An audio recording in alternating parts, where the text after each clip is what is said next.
Who's 78? Um, what can you explain? Like what the fuck was like the saga with like for like a month? I saw you posting nothing about like hoodies and girls taking hoodies. Yeah. All right. When's the last time you were in a relationship, Tommy? 2017, Okay. Mm, how long were y'all together for? 4 years. So you mean to tell me none of your clothing came up missing? A lot of it did. There we go. All right.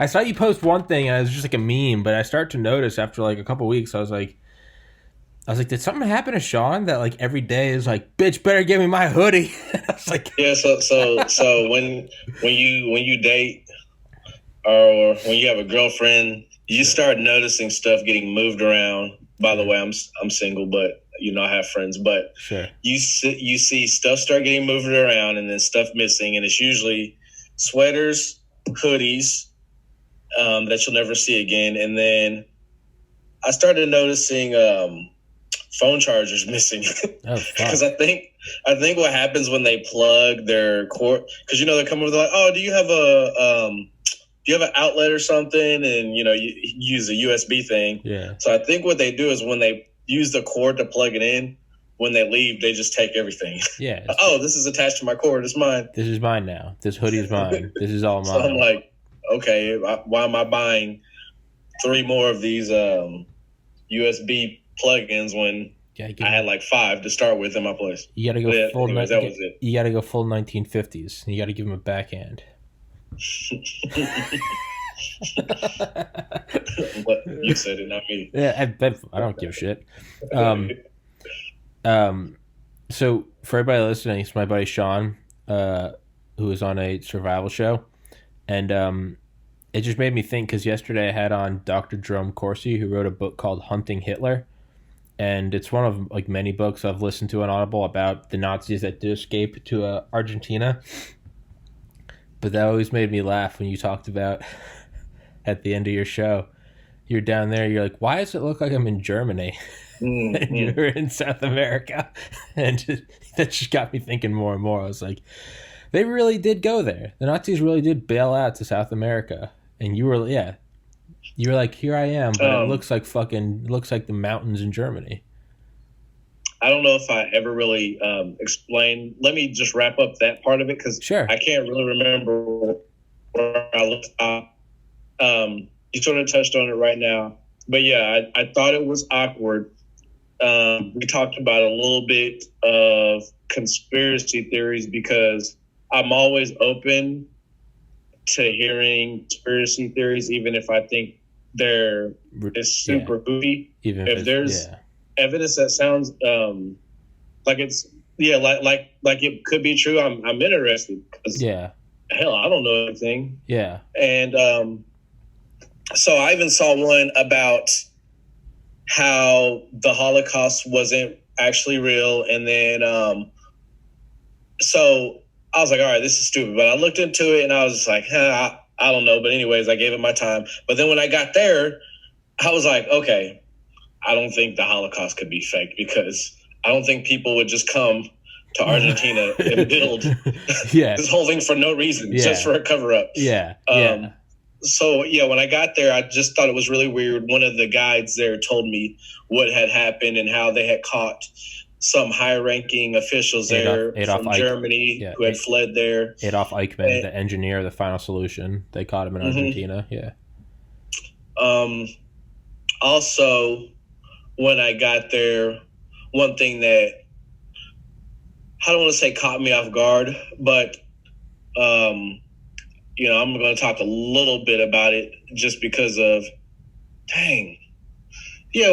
When we first, I think when I first did your first episode, that was during Corona, but afterwards we still started having like uh, the riots and the police brutality stuff going on too. yeah, Since I last talked to you, yeah, so anyways, as a black person, I've had my fair share of things. Also, let sure. me say this: if anybody's watching this and they're going, "Oh, here he goes with this black and white stuff," I also want to say this: yes, definitely, I've experienced my thing of racism, but I also say,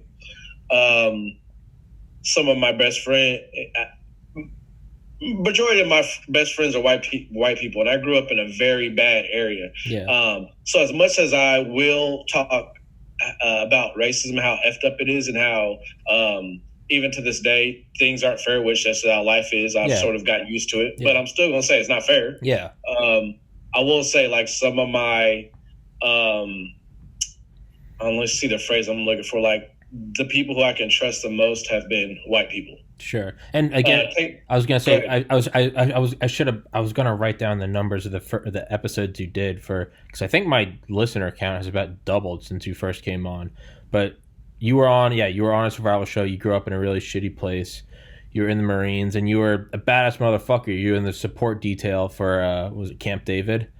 Yeah, Bush detail. Yeah. No, so yeah. You have pictures of Bush, you in the Oval Office, like. You did some badass shit just for some background information on who you are. I mean, I've been doing that with all my guests recently because my jump. But yeah, no, dude, you don't have to preface that by race this, right? It's fucked up. Shit's fucked up. You don't need a caveat or a footnote. It's fucked up. But no, I want to include that in there because sometimes I would post about stuff on social media, and then I think I would get people who are like, dude, do you not like white people or something? I'm like, you can look at all my pictures. Like, you're on my podcast, dude. I'm the whitest person. I'm the whitest person you'll ever meet. Like literally, like figuratively, and like the actual pigment of my skin. Like I glow. Yeah. So I will be your white man that vouches for you. No, thank you. But the reason why I even got into that because when I was I just feel like I need to bring that up because when I was in Argentina, one thing I also did notice is that. I'm looking at the architecture of what the Germans did.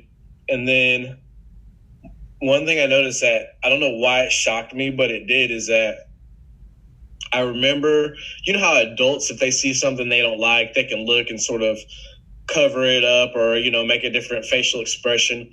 But I remember I would notice how the kids would look at me there because for a while I wasn't paying attention, but I just started to notice that little kids would really look at me. And remind me if I talked about this. I don't think I did, but it dawned on me that I was probably like the only black person that they had ever seen in their whole entire life. Because you got to remember, I'm down at the southern tip of South America. If you go any further, you'll be on Antarctica. Yeah. And I'm like near Patagonia region. And at first, I was like, maybe I'm tripping. But the first thing I remember, I had an escort with me because, I didn't speak the language. And I remember I was at this, I don't remember what they called this type of ice cream or frozen yogurt, but they had a name for it. I went to this spot, and I remember there was this kid who was just stunned, just staring at me. And I remember his mom was holding his hand, and it looked like he had saw an alien or a ghost. And I remember he was just locked in on me, and I smiled at him, and then he just sort of like came out of it. And then I remember his mom saw him staring at me, so she had his hand and she sort of shook it and sort of like was like, "Hey, I'm sorry," And I'm like, "Oh no, like it's cool, whatever." And so he didn't look at me, and then I slowly saw his head, like he turned his head, and then he goes, just while he's holding his mom's hand. And so that was the first thing. The second thing that really let me know that, because I haven't had that feeling in a long time, or of just being like, dang, this person's probably never saw a black person in their life. Yeah. And I had never saw a black person while I was there for a week. Sure. They were all like, it was, you see some light or some dark, but like not black. Straight up black, yeah. And I thought it was sort of cool because they're, kids, they don't know how to hide that stuff. Yeah, exactly. Yeah, there's no facade. There's no like, I shouldn't stare. They're just like, what is that? Mm-hmm. Like, so we go. My escort and I, the person who or my guide, we went to dinner at this German restaurant in the southern tip of Argentina. What is it doing here? Not only was it the homes, it was the restaurants too. So it's like just coincidence. We just built this little German town. We built it in the late 40s. I'm like, oh, cool. I get to try a bunch of South American food. It's like no, just like schnitzels. Yeah. Welcome So, to a restaurant, Southern Argentina, yeah. I don't so know, we bud. so we go to this German restaurant and we're eating. I'm having some beers, and there was this family, this couple, and they had their son with them. And I remember almost the same thing. This kid, he was sort of playing around. His parents were sort of letting him walk around the restaurant, and I guess he hadn't noticed me at first because I had. It was a little chilly. I had, hat on, jacket. And I remember I just sort of started taking layers off once I got warmed up. And then I remember just this kid, he had like his toy, and then same thing. Like I just saw this kid about 10 feet from me just holding his toy, just staring at me. And then his parents started calling him in Portuguese, I think. It was Portuguese or Spanish, one of the two, I can't remember. And they called him over, and they same thing, they like waved, they're like, hey, we're sorry, I was like, oh no, it's cool. So then same thing, he started playing with a toy, and he sort of got closer to me. His parents started calling him back, so I said no. I was like, he's cool, like let me talk to him. Yeah. So he's about 5 feet away from me, and I remember he just had his toy. He was just looking at me, and the guide, we were laughing, we were smiling at him. So I held my hand out for him to touch. And he just started inching closer and closer. And then I remember he touched me one time, and then he hurried up and went back to his family, just a real quick touch. And then his dad was like, nope, you're going to mess with him. Go over there, go see him. Yeah. So his dad sort of just like shut him away, came back over to me. And I remember he touched me again real quick, but he stood there. And then eventually, like, he grabbed my hand, and he just started shaking, and then he started smiling. Yeah. And then he saw that everything was okay. And then, like, he went back over to his parents, and he was all, happy about myself. Yeah. I thought it was like, that's cool. Interesting to experience that kid. I don't know if I ever remember the rest of his life, but I don't know. I thought that was interesting that kid probably had, for whatever he'll learn the rest of his life of how a certain group of people are, like he had a good interaction. Yeah. And it was just interesting seeing like his whole expression. I was gonna say that kid's upbringing's got to be so fucked. Feels like I grew up in southern Argentina, and I remember German restaurants and black people. Everyone's gonna be like, bullshit, you're not from Argentina. It's like, no, I swear, I met a black guy at a German restaurant. Bullshit.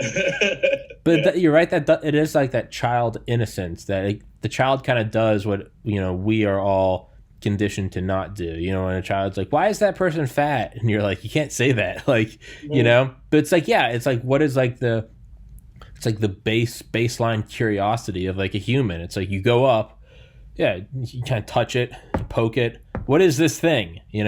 Whether it's the first time you've ever seen an iPad or whether it's the first time you've ever seen a black person, you just kind of go up and it's like, what is the, it's real, it's there. Okay. It is, right? It's kind of just that, it's like a dog sniffing. It's just, what is this thing? Yeah. Yeah. It is, but it can only come out in like a child. I'll do a lot of side conversations. Yeah, I don't give a shit. No, you do whatever you want. iPad. When I got recalled back into the Marines, a lot of people forget that when people go into the military, these people, we're coming from all different backgrounds. You get some people coming from LA, Miami, New York, and then you get some people to where they had to drive possibly like 80 miles to get to their nearest recruiting station because they live in the middle of nowhere. Yeah. Some of the people from Texas. So I remember when I got recalled, I had to get on this bus. So this is 2000 and I'm just going to say 2008. We had to get on this bus. And I remember, so iPhones were already out. Mm-hmm. When did iPhones come out? Maybe 2006? I think 5 or 6 because I was a freshman in high school. So fall 5 or spring 6. So iPhones have been out now for 2 to 3 years. And I remember we got on this bus and this guy had out his iPhone. He was, I don't know, messaging his wife or girlfriend or something. And I remember this guy next to him goes, "What in the fuck is that?" And then the dude was just like, and I remember he said it loud because I was sitting behind him, and he just sort of, the guy with the iPhone just sort of looked at him laughing. He was like, "Oh yeah, it's just like just new iPhone or whatever came out." And then the guy was like, "That's a phone?" And the dude stopped and looked at me. He's like, he sort of shook his head because I guess he thought he was joking. Yeah. The dude had a real thick country accent, so he lived, that I don't know, somewhere in the hills or sticks. Yeah. And I remember the guy goes, man, he's like, I thought that was like a gaming console. He's like, I don't even have a fucking cell phone. And it was just interesting seeing this grown man's interest in like this iPhone that had already been out for 3 years, but from where he lives, he said he didn't watch TV. Yeah. And it was just like, dang, like this is 2008 and this dude seeing his first iPhone. No, I mean, it makes sense though, dude, because that shit's alien. I remember the first time I saw one when they came out. I vividly remember looking at my friend. His name was Taylor. I remember I was in high school and I was on his phone and I was just kind of like scrolling through pictures, but I couldn't wrap my head around the idea that the whole thing was a screen. I was like, what the fuck is this? Mm-hmm. Like, yeah, but no, it makes sense, man. It's like, I don't know, playing on like an Xbox 360 for years and then like going to like my little brother's place and he had like an Xbox One on like a 4K TV. It'd been out for like 5 years, but I sat down and I was like, what the fuck is this? Yeah. He's like, dude, this is old. I was like, no, it's not. This is space age. Yeah. And he was like, no, it's not. You're just a moron. And I was like, all right, we could argue that, but yeah, man. It took me the longest time to finally get a phone because I'm 37 now, so I have some older generation tendencies, and then also like the other half is younger. Like I'm right at that. You're a weird, you're intergeneration. Yeah. So it took me the longest time to want to get a phone that was all just one screen because I just did not like it. I was used to having buttons. I felt comfortable having buttons to actually push that I could like feel click. Mm-hmm. And I remember, man, like Verizon, everybody just started integrating to no buttons. And I remember like the newest upgrade of the phone I had didn't have any buttons. And I just remembered, I was like, oh man, it really bothered me for some reason. Yeah. And but now I can't because they don't have buttons. If I text somebody with my fingers, it'll take me forever because the buttons before were laid out like a keyboard. Mm-hmm. And because you type on a computer, I could knock them out real quick. But because I had the phones that had the keyboard layout. Yeah. But anyway, so the whole push button screen, I'm still super slow at texting. But what I do is I do voice text. Fuck yeah. And I can just knock stuff out super quick. And so as long as it's voice text, I'm good. If they ever get rid of that, oh man, I can't. Once they got rid of the keyboards, I text super slow. Dude, I have a MacBook from 2019, and it's got like a touch bar across the top. Mm-hmm, I know what you're talking about. It's not cool. I mean, I get they're trying to go for like some futuristic shit, like cool, I get it. But no, like I just want to press like a button to dim the screen and but instead and I accidentally touch it all the time too. So I'll be like just typing and I'll pop it, I'll touch it and like Siri will come up and it'll scare the shit out of me because the volume's turned up. So I'll be like, I'll just be sitting there looking on Reddit and I'll be like, how can I help you? And I'll be like, fuck. And but that's kind of, I was thinking because, kind of hesitating to move to a phone, but you said that there was a lot of that. To tie it into kind of the psychological effects of the Survivor show you were on, you said that there was a lot of that kind of like a bit of almost like a hangover that like still persists to now. Like I know you said like own minimal things, right?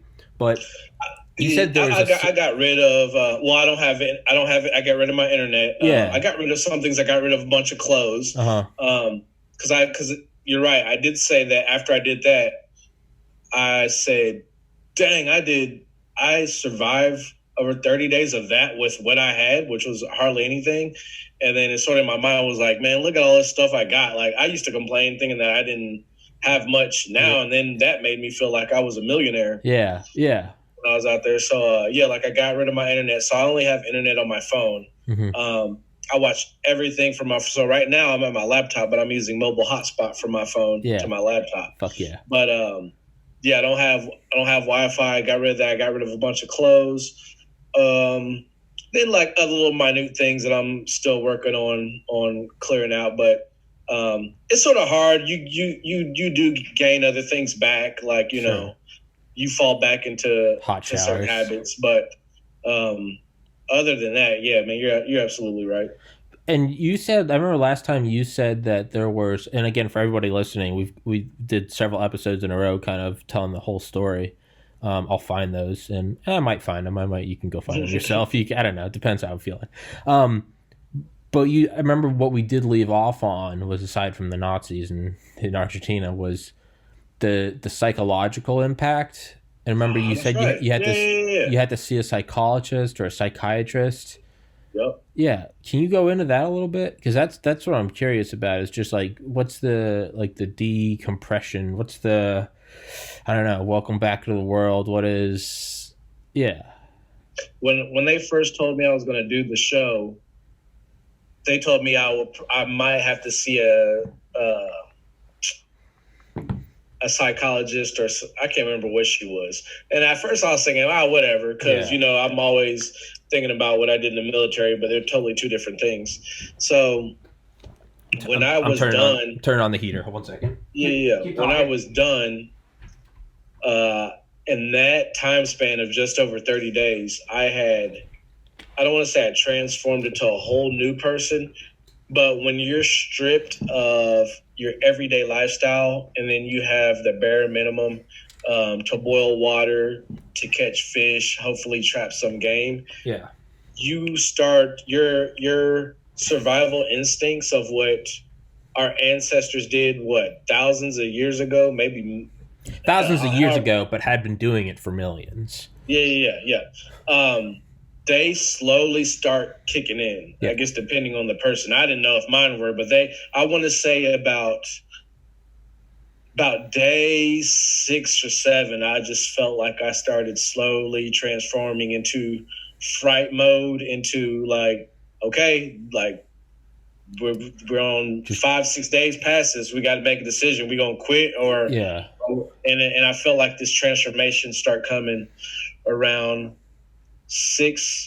day 6 or 7, and you just start morphing. You slowly start evolving into a different person, of how you're going to charge the day into the night. So when that was all done, I was constantly there. You feel like you're living for the day, that when it's all over and you can actually get a real meal, you can actually maybe see people, all the things that you thought you missed, you know? So, bang, all that's over. Did I tell you about my first meal? Yeah. I thought it was fake and I was in a dream. Yeah. And how you wanted everything there and you wanted it perfect. Yeah. You were like, yeah. I remember. I didn't think it was real when I had my first full course meal with stuff everywhere. Like they treated me so well, but I just kept thinking I was going to wake up, because I also had to take malaria pills, so I didn't know. Yeah, probably fucking delirious. I was having these dreams, and I was like, man, am I in another dream, like induced by these malaria pills or what? So, bam, all that's over. I go to see. I remember my first night when I was. I got to take my first shower, and that I thought I almost cried. I thought I was about to cry when I took my first shower. Yeah. So I thought I was going to cry when I had my first full meal, and I thought I was going to cry when I took my first shower. I stripped my clothes. I'm in this little small lodge hotel room. Stripped my clothes. I remember I'm about to get in the shower. This is about to be my first shower in over 30 days. And I walk past this mirror and I stop and I look, and I just couldn't believe I was looking at me, because I've lost 30 pounds. I don't want to say I'm covered in dirt, but I mean, 30 days of taking a shower, like, you're dirty. Yeah, you're dirty. Yeah. And I just remember looking in the mirror, because I haven't been in front of a mirror in 30 plus days. Yeah. in 30 plus days, which felt like 6 months. Yeah. And I remember I was so dirty. I was trying to shampoo my hair. A lot of you guys won't know this because you probably haven't gone 30 days without taking a shower. But I remember I was trying to lather my hair, and I was like, man, this is some cheap shampoo. But it was so much dirt and grease and stuff in there that I had to it took a while to get that out before I could get a lather. Yeah.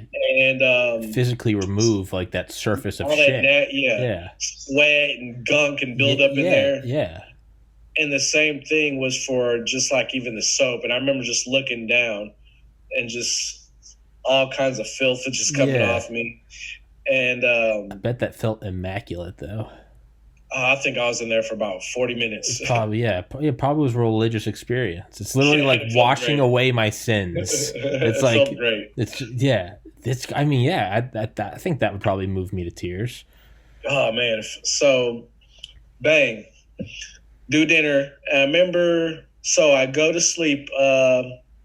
They transfer me to this other hotel that had a TV, and that was really weird for me. I remember everything was loud because I had been in the city now. Everything was amplified loud. I felt like I had a headache for 2 days because I was used to just peace and quiet for a month. Yeah. And then I go back to cars and people, and I just had a headache for about 2 days. Yeah.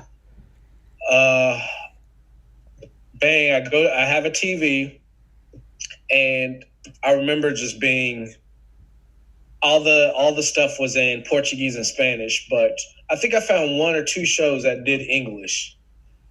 But I remember I don't know what happened. I was just fixated on the TV and just I felt like I had been gone for a decade. Yeah. I felt like I was just trying to catch up on all the stuff that had happened in a month and a half to 2 months. And it was really weird. I was just trying to decipher what was going on. And then,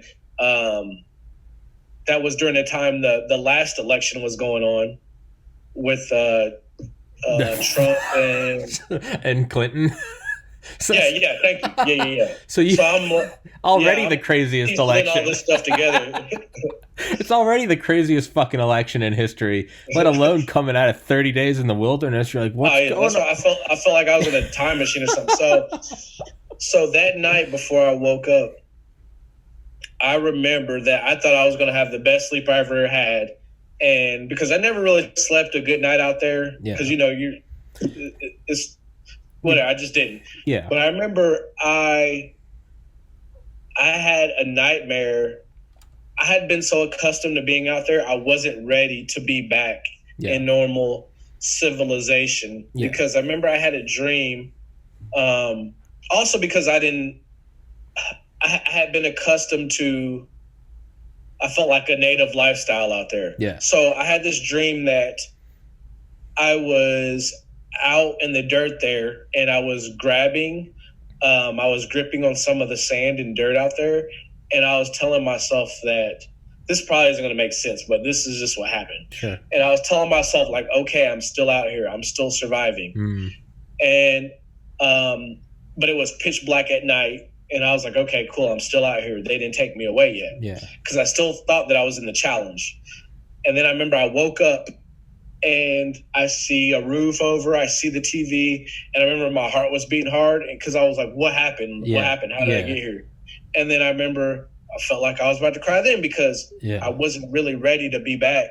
And then so they put me in touch with I talked to the psychologist or whatever. And we were on the phone for about an hour. She asked me all these questions, how I was feeling, and I was telling her what I was going through. And she was telling me, like, everything I was going through was common of what people went through who were, like, POWs, people who were on the show, who are done other shows like Survivor, or Naked and Afraid. And she was telling me, like, these different, I don't know if I want to call it a syndrome, but it's like, I guess, a temporary type of syndrome. Yeah, kind of like a Stockholm syndrome almost. That people get from being out there. Yeah. And it takes a lot for them to adjust, getting back to normal life. And that was like a big reassurance because it's hard to talk to somebody about it I can't talk to any of my normal friends about it because they don't know what I went through. So it was good to talk to her. And then when I finally got back to the States, I got in touch with a guy who owns like a survivalist facility, and he had spent a lot of time in the wilderness. And then those two things helped me cope a lot until I felt normal again. Yeah. What was it, just talking to the doctor and then being like, this is like a thing, like, don't worry, you're not going crazy, like, this does happen? Yeah, you feel weird because you feel alienated. For instance, if you talked to the POW, the guy from Black Hawk Down, right? Mm-hmm. So if you were in his shoes, when you get back to the States, you're going to know that you just went through hell. And since you went through hell, how many more people are going to understand what you went through? Yeah. Probably not nobody, unless there were another POW from the Vietnam era or something like that. Yeah. Well, I was going to say, like, or like 2014, like, lost a sibling to suicide. You start to be like, people are like, hey man, I know what it's like to be down. You're like, you have no idea. But then you finally do talk to a doctor, and you finally talk to other people who have lost siblings to suicide. And then you can even find people in the exact same situation, like older brother, not just like a parent or a friend, but it's like literally older brother, and they're the exact same age I was. And you talk to them, and it gives you a certain peace of mind. It doesn't make it hurt any less, but you're like, oh, when you hear someone else say the same shit that you're thinking, you're like, oh, thank God. Like, you're like, okay, you thought this, like, yeah, you have these dreams and you think this, and you're like, oh, thank God. Okay. They're like, yeah. Like, you'll survive. You're like, okay. Mm-hmm. They're like, it's fucked up, but they're like, you'll survive. And it's, that kind of helps you. It kind of helps you, it gives you a little freedom to fully experience like the trauma. Because you're like, okay, like, I'm not going crazy. These are the steps of grief that I have to go through. And you're like, okay. Yeah. So that's probably, you were like, I'm going to throw away my clothes. Like, I don't need anything. Like, I got to be ready to ride. Like, I've got to be able to like hunt anything. And it's like, that's normal. Like, that's normal. Like, is that what you're getting at? That, then also you think, I really couldn't wait to get back to see my friends. Mm-hmm. But then when I got back, I didn't want to see my friends because I've been by myself for so long. Yeah. And then when I went to go get groceries, I didn't want to go in the daytime because there was too many people. I only wanted to go late at night, or I would go to a place that was open 24/7. Yeah. Because I wasn't really ready to be around all these people. Yeah. And I remember just a bunch of my friends hit me up, text me like, hey, when can we see you? And I just wasn't ready yet to be bombarded with questions. And another thing, this was funny to me, is, man, you think hunting out there and catching stuff is totally different than in the States because you're around animals that also haven't had much human contact, if any. Oh, yeah, you're right, yeah. So that hit me hard because check this out. Behind my sliding glass door is a nice little, either a big pond or a lake. I guess it's just a huge pond. But there's ducks out there right now. There's geese out there right now. I can get within 5 feet of them. So I remember when I was dropped off my first location, I could hear these ducks, and I remember I found this little pond, and I was like, oh my gosh, there was 5 or 6 ducks on the edge of this pond. I was like, thank goodness I had this net. I was like, I can just walk up probably 10 feet and just toss this net over them. I fucking got food. I'll keep maybe a few of the ducks alive, have this netting over them. And I'm like, awesome. Like, thank goodness. Praise the Lord.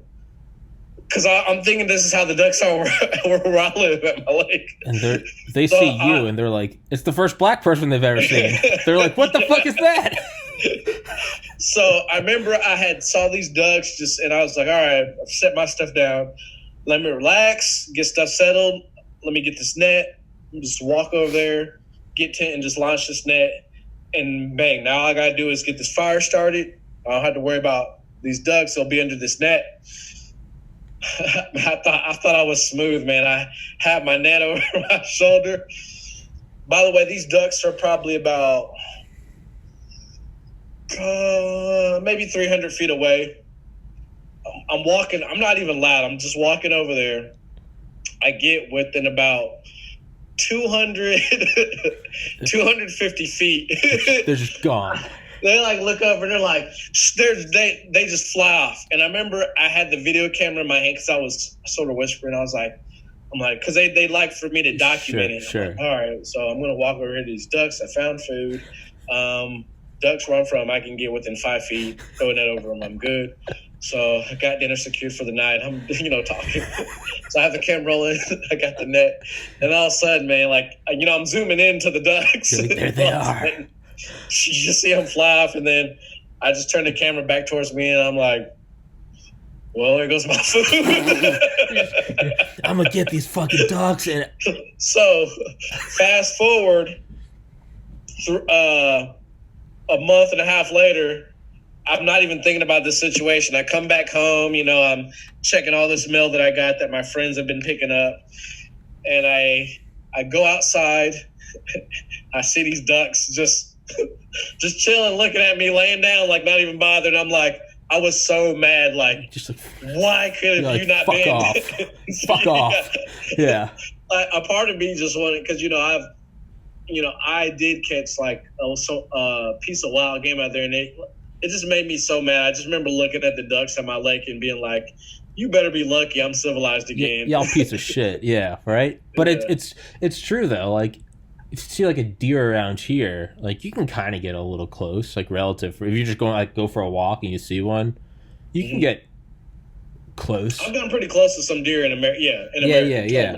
But if I go up to like where my family's lake house is in the middle of fucking nowhere in New Hampshire, you go up there, the deer will start running away from you before you even knew that there were deer. That they were there. You'll be just walking along, just like dumb idiot, like stepping on twigs, and their ears are like, I think I heard someone up there say they are the most efficient radar system in the world, because they'll hear and they'll take off, and you'll be like, "What the fuck was that?" You didn't even realize. Yeah. And they were there, it's that weird conditioning to where, it's almost like they say that's like a lot of the reason why sharks like bite you, aside from the fact that they're just like dinosaurs. It's like they don't know what you are. They've never seen you, and it's kind of like a little kid coming up to you and like touching your hand. Yeah. But they don't have hands, so they come up and just like bite your torso off. Yeah. And sometimes they're like, "Oh, that's I don't know what that is. I don't want it," but it doesn't matter because now you're bleeding out. But like, yeah, that's fucking weird, dude. What was? So that was a bit of the psychological stuff, that random stuff that I dealt with, just coming back. Now, I remember in 2016, I took like 2 weeks off of like. I did not get on like a phone or a TV or anything. I did it for like 14 days. Probably closer to about 14 days.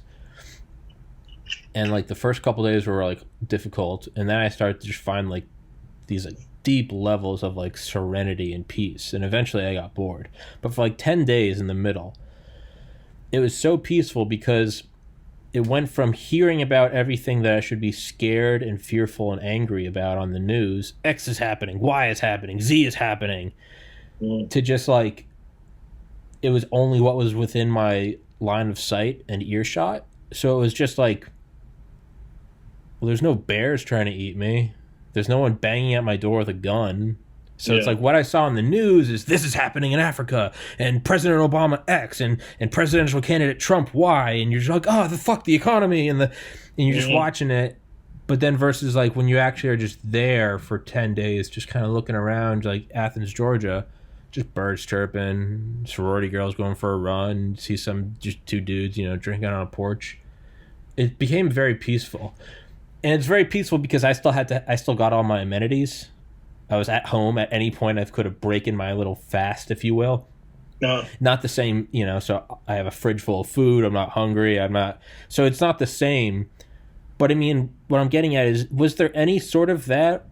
Or was just like the desire to survive so powerful that you couldn't enjoy it? Was there some serenity that like, I guess the way you could look at it is, this is what I'm trying to say. When you came back, I know you talked about all the sights and sounds and stuff, too many people, grocery stores, being in the city, headache for 2 days. Did you start to notice that, like, looking at the news, did it become apparent? Because when I finally did, after 14 days, turn on the news again, I was like, it wasn't just something I was used to. Like, oh, turn on the news. I remember turning it on. I was like, what is this? This is so negative. This is so. I was like, turn this shit off. Like, why am I piping that in? I don't know if I'm making sense, but did you have any aspect of that? Or were you just so hyper focused on surviving you probably weren't like, hey, it's peaceful. You're like, I'm hungry and tired. I don't know where I was going with that. As soon as they said, hey, we're starting now, you got to remember there's a big lead up to it. Yeah. So I slowly, well, even before that, they took my phone a week before it even started. Okay. So, and then on top of that, I wasn't really allowed to tell. There was only maybe 5 or 6 people that knew why I had left the States. Okay. So the rest of the other people didn't know what the hell was going on with me. Yeah. Because the people that knew were my emergency contacts. So by the time like everything was ready to go, there was not really much for me to miss, because I think they did that for a reason. They prepped me that week before of sort of taking everything away. So it wasn't just like, I'm up FaceTiming people and then, hey, Pimp, all right, go out, like, kick me out what's that vehicle called? Not a truck, not a car, but in between. ATV? No, like a Suburban or SUV. SUV, yeah. But no, I was already. So once I stepped my first foot out that truck or SUV, man, I wasn't worried about. Now, okay, at nighttime you do start thinking about stuff.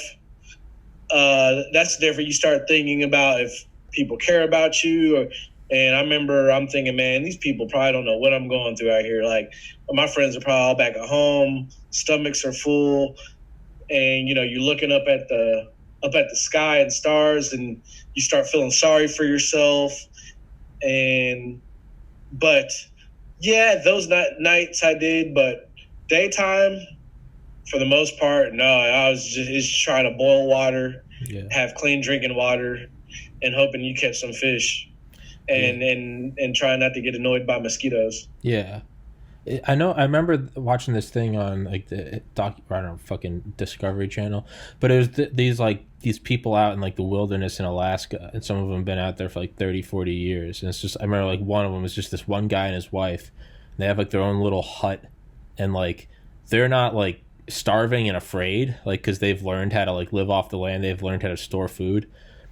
But they talk about just like the general, just like how at peace they are, because it's just like every day, like they know what they have to do. Like they gotta go get a bucket of water. They gotta, get wood for a fire. They gotta cook the meal. But that's all they're doing. There's nothing else. There's no like, what's going on the news, or it's my 401k. It's just like, we have food, we have fire, the clothes are dry, we're good. And I remember someone asked them, they're like, what did they think about, this was in like 2010. They're like, so like you didn't even think about 9/11. This guy was like, what the hell is 9/11? This is 9 years after September 11th. They like informed him. He was like, oh my God, yeah, it's terrible. But he didn't even know about it. Yeah. And like, I wonder, it's because you can't just constantly be worrying about boiling water and finding food. Like there's no peace in that. That's just terror. But like, if you can get the bottom rungs of the pyramid of hierarchical needs taken care of, shelter, food, water, clothes, safety, man, I feel like you could, if you did it right and if you wanted to, like you could hit a sweet spot of where it's just like, dude, I just worry about chopping wood, getting water, cooking the next meal, going to bed, doing it again tomorrow. If I had the ability, I mean, it's not for me. I'd never fucking do it. I love the internet. I love Xbox. If I had the ability, I would like to live a mix of between what I'm doing now and a mix of what I did out there. Yeah. Which, obviously, if I had like the financial background to just, or maybe I was even, if I was just rich or whatever, where I could do a month I'll take that back. Do maybe 3 months of my everyday life right now, and then do a month of solitude or something like that. Yeah, that would be because awesome. I think both are healthy. Yeah, I think being a human, being social is great, which I believe it is mostly a necessity. You talk about people who've been time in prison, they get put in the hole. Yeah, that tears you apart. That's the funny thing they describe about it. They're like humans are social creatures. When you're in jail to punish you, they put you in solitary confinement, away from other criminals. They take you away from the other criminals, and that's punishment. But yeah.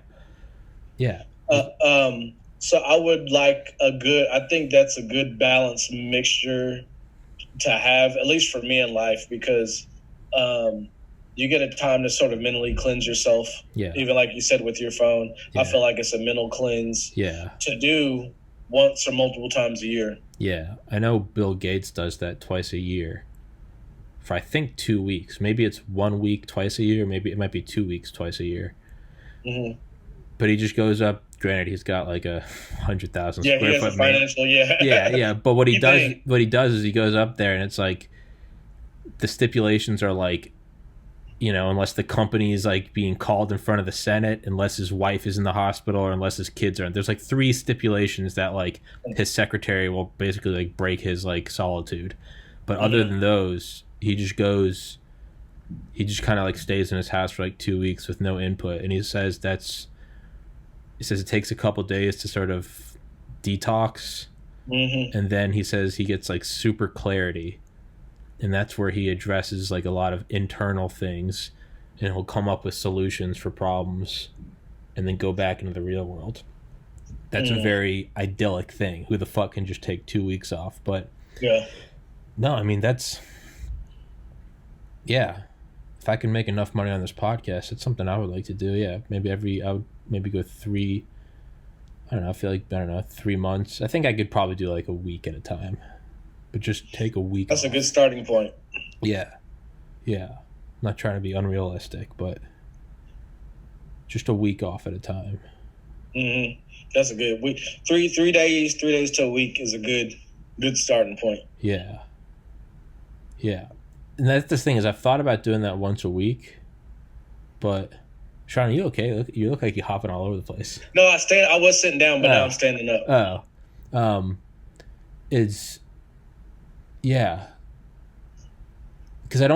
Because I've thought about doing it one day a week, but the thing is like I don't think it's the same because like it takes a couple days for it to actually kick in, right? Yeah. It'd be like if you said, "Oh, I have 1 beer an evening." It's like, dude, just save them all for Friday and then have 7 on Friday. Right. And it's like get fucked up, have a ball, and then go do your life 6 days out of the week, right? That's what I think it has to be. It has to, because it takes a couple days to kick in. Did it have an effect on you? Seeing the night sky. Was there like a psychological impact of, because even if I decide to sleep outside, right? Like obviously I could go do that. I could just go lay on the porch. But even now it's like I'm near a city, it's light pollution. Was there a psychological or a spiritual impact in like seeing the night sky because again, up at my lake house in the middle of nowhere, you step outside at night and you'll get vertigo. You get dizzy. You'll step outside and you're like, whoa. It's almost like if you thought you were on the first floor of a building or like a hotel and you step outside onto the porch and you're like 50 floors above Manhattan. It's like, whoa. You step outside of the lake house and there's no cities for 200 miles. So you step outside and you see so many stars. I mean, it does, you get a little dizzy because you're like, oh fuck, I'm on a rock in space. You're like, oh, but if you look at it every night for like an hour, even with the windows, there's so many stars that you just look outside at night at the windows and they fill up your window. And that always has like a spiritual impact on me. I start to like ease, it takes like a day or two, but I sort of ease into it. And it's just very like, oh, I am in the middle of a galaxy. Like you very much start to come to like weird peace. Did you find that at all? Being in the wilderness? Not at the nighttime. I did in the day because at nighttime, every location I was at had predators except my third one. Okay. Yeah. So when that sun went down, I was under my shelter because first location was just the Cayman and what was it, Jaguars, and then the second one was Pumas, mountain lions, cougars are the same thing for the most part. Third one, I didn't have any predators, but I had just got used to being to getting under my shelter but daytime definitely, because now you can see. I want to say and the longer you go, the more you start having that feeling and presence. Mm-hmm. So my second and my third location, I'll tell you this. One of the people who did the show with me, even though we're all in different locations, I think she's atheist, but I talked to her about it when we were all finally got each other's contact.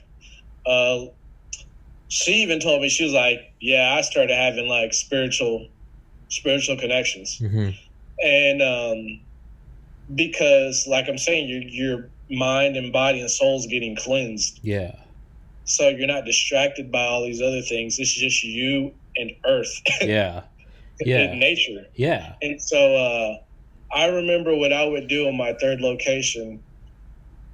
I didn't care how weak I was, I would climb up this damn mountain cliff. And it wasn't like cliffhanger like Sylvester Stallone. I mean, it wasn't really dangerous. Just make sure you watch where you're stepping. I remember, man, I felt like it would take me half an hour to get up this damn thing. But I remember I would get up there, and it was enough for me to overlook just looked like this endless vast amount, and I could see these mountains with ice caps off in the distance. And I remember I would just move these rocks into this moment to where I could just lay and take my coat off. And I remember I would just look up in the sky, and these views look like stuff you would see on a calendar somewhere. Stuff that you look at, you're like, I'll never be there, but this is beautiful. And I remember I was just soaking that all in, thinking that, man, I'm in one of these places that I see pictures of in calendars. Yeah. And I'm like, damn, like, this is beautiful. Like, and it starts getting deeper than that. But that's when the spiritual stuff starts kicking into because what do you have a whole different view. Yeah. What do you mean it starts getting deeper? Can you go into that? Because you're not, when you're in the city, and hell, even if you're in the country in America, you see the same stuff for the most part.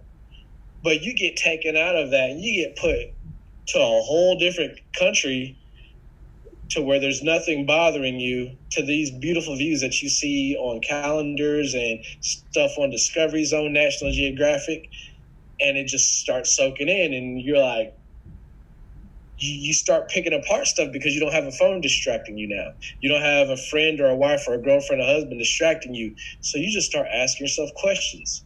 Dang, how am I here? How am I in South America? Yeah. Dang, this is beautiful. Like, how can this all be accident? Yeah. How can this beautiful landscape just be an accident? Yeah. You just start, you're having all these discussions with yourself. Yeah. Because you don't have Instagram to scroll through. You can't play with it. So you just. And you've been having this discussion with yourself off and on for 30 days. Yeah. So it gets really deep. You start to get, you probably start to have less breaks in between. Like, I meditate every day, and I meditate and do like 15 minutes of that, and then it's like, got to do a podcast, got to blah, blah, blah. But it's like. Imagine meditating out there, it's going to be even crazier. Yeah. You probably, less time in between to where you probably just probably stay out there for 60, 90 days. Like, you probably get to a point where you're just constantly like, why am I here? Like, what is this? Why do I exist? What is reality? What is the nature of God? What is, you probably start to fucking, that's like the two types of Buddhas. They say like there's a Pratyeka Buddha and a Bodhisattva.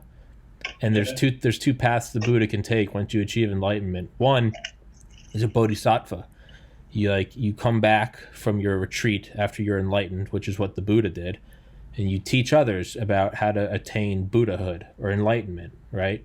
The other type is the Pratyeka Buddha. I don't know if I'm saying that. Pratyeka Buddha. They go out and they're never seen again.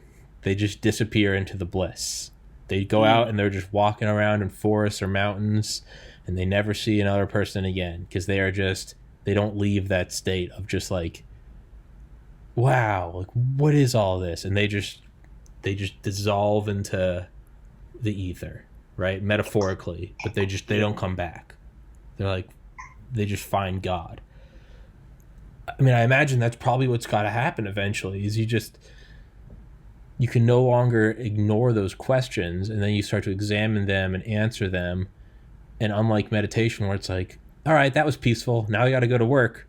You're just out there. You're looking at like rivers and ice-capped mountains and stars and lions and elk and shit, and you're just like, yeah, why would you?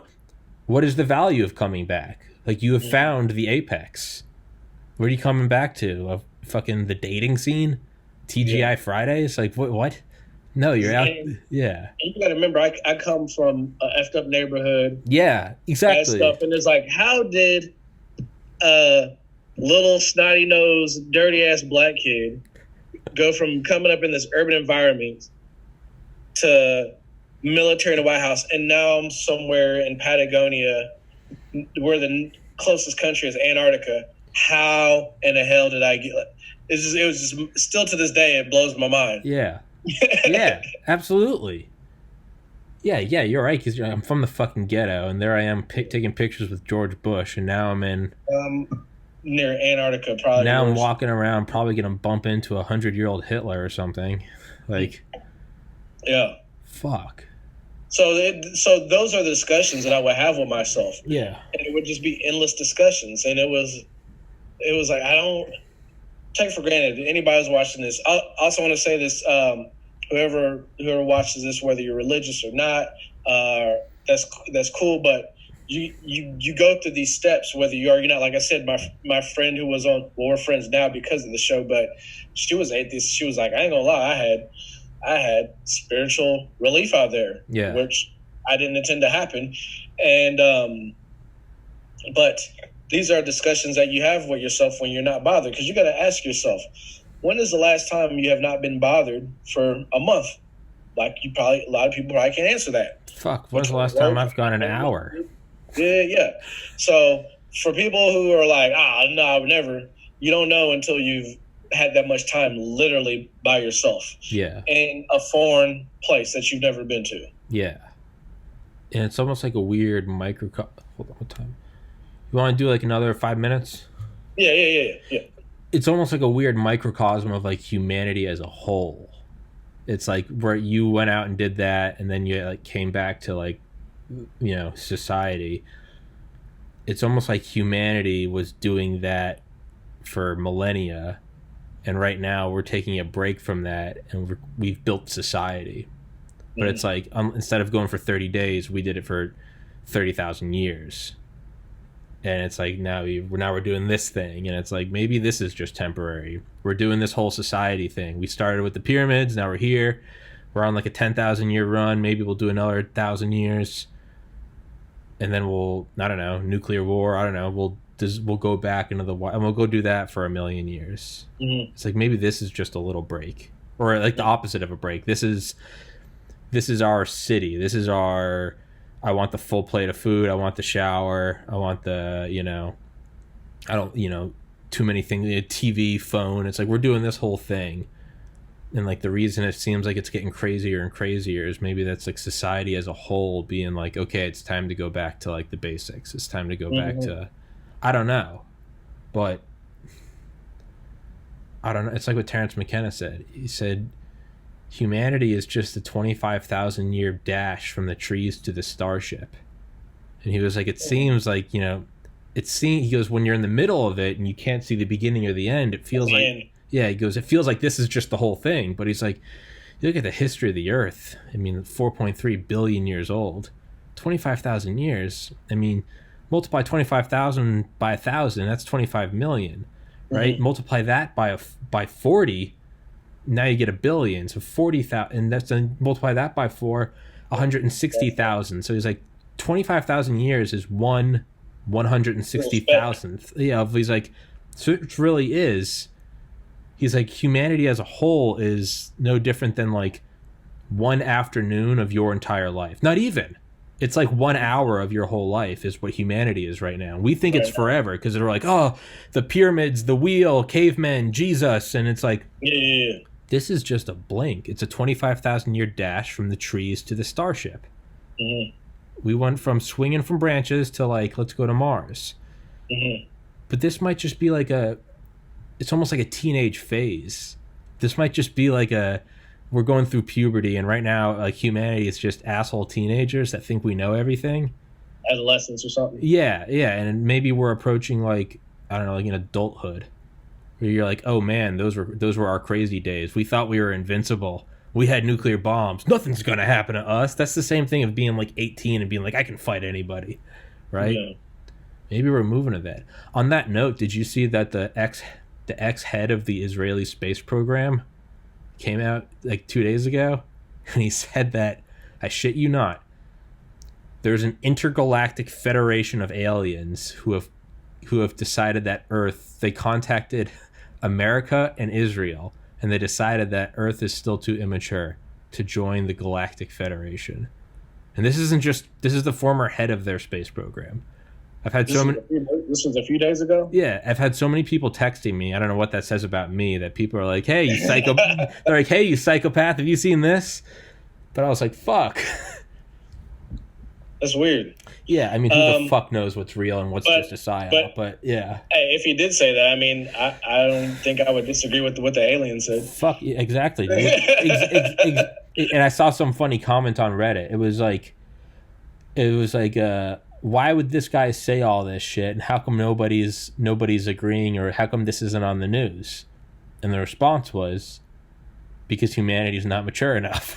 It's like, case in point, Exhibit A. Yeah, it'll turn into a bunch of memes. And... Yeah, a bunch of memes. It'll turn political, like, well, the Democrats, well, the Republicans, and it's like, nope. We'll come back in 2100. See you guys in 80 years. We'll try again. Yeah.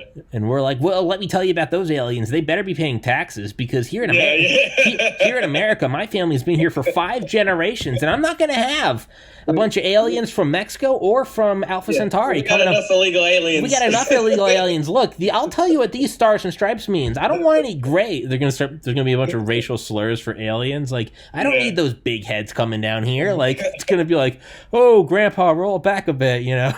Yeah. All right, well, on that note, let's wrap this bitch up. But before we go, man, sure. I like your hoodie, man. I can't tell what that is, but it looks awesome. I made it. You went on the website and made it? I made the design. Yeah, I made this design. It took like 80 hours. I made it. I made it in late 2019, but it's let's see. It's got aliens. Some newspaper stuff. Yeah, well, then it's got Bob Lazar.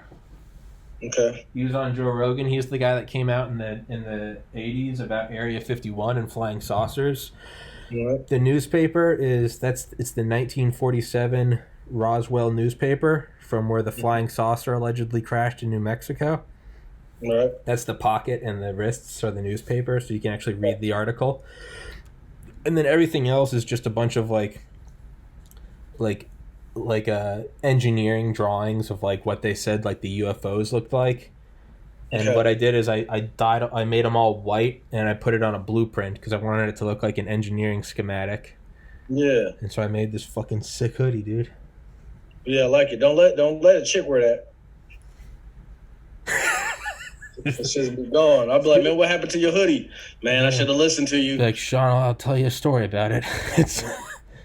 You told me on an episode 200 something, and I didn't listen. 278, you told me, and I brushed it off. I was like, nonsense. And now I'm looking back, and I'm like, that motherfucker. Blasphemy.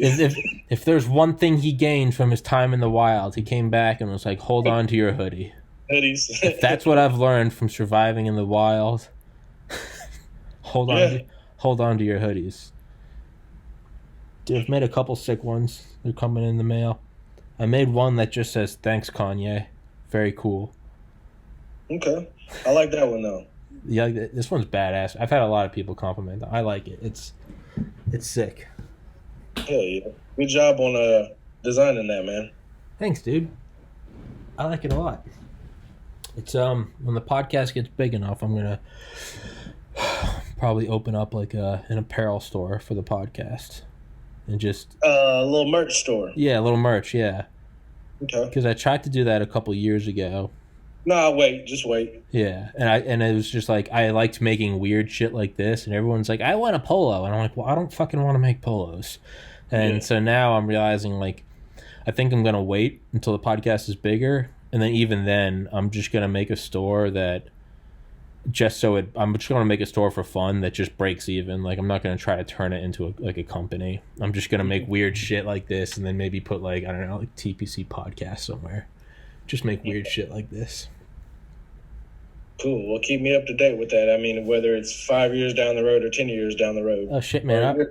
I've already made a couple. They're in the mail. I've got a crazy one coming of all these pharaoh heads I put together, made it look like some psychedelic acid trip. Mm-hmm. That one's in the mail, and I'm waiting for it. There's some badass ones coming, yeah. Okay.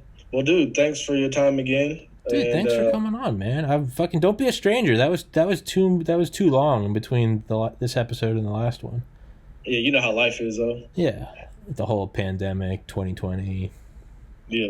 Israel talking about galactic federations of aliens and.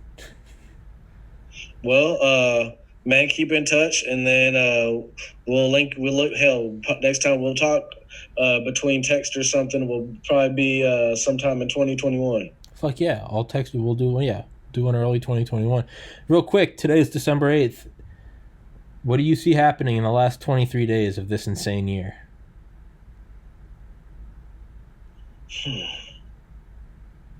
I think I like to see what happens when. No, the inauguration happens in January, right?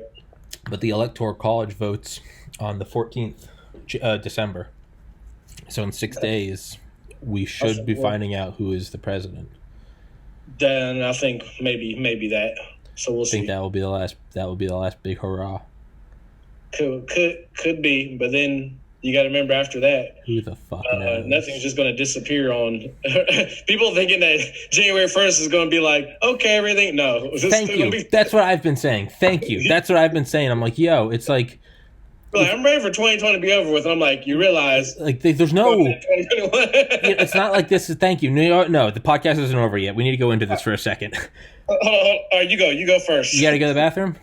No. You go say it, then I got to say something. Okay.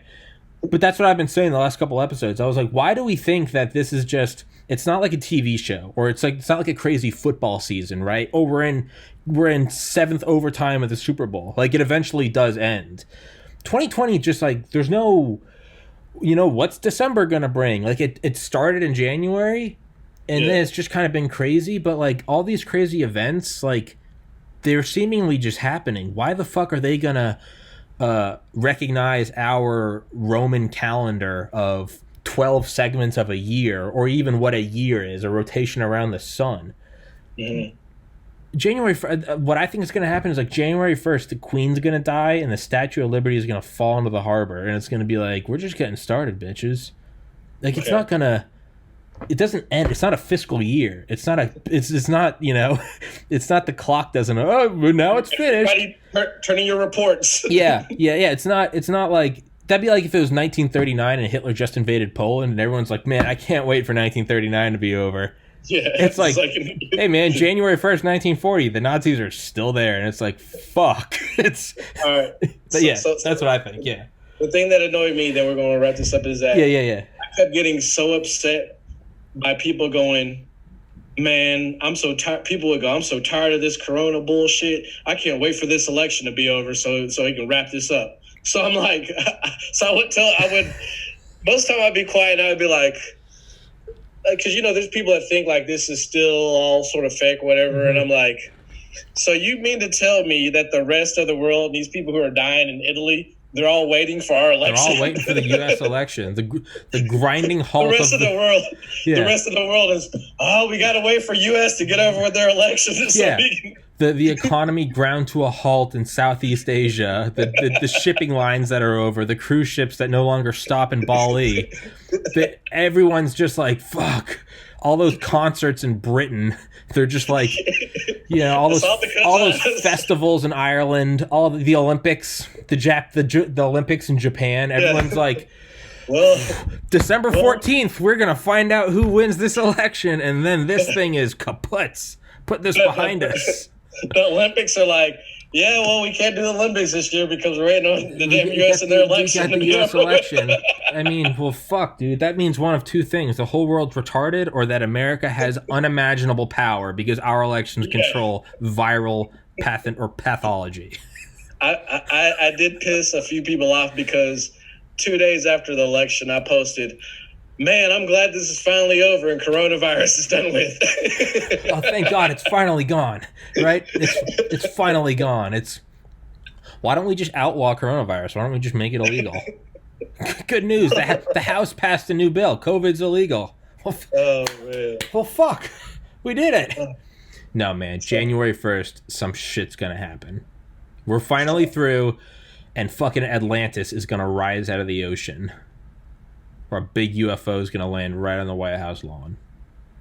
Something's all right, going to happen. All right. Well, we're just straying off into insanity now.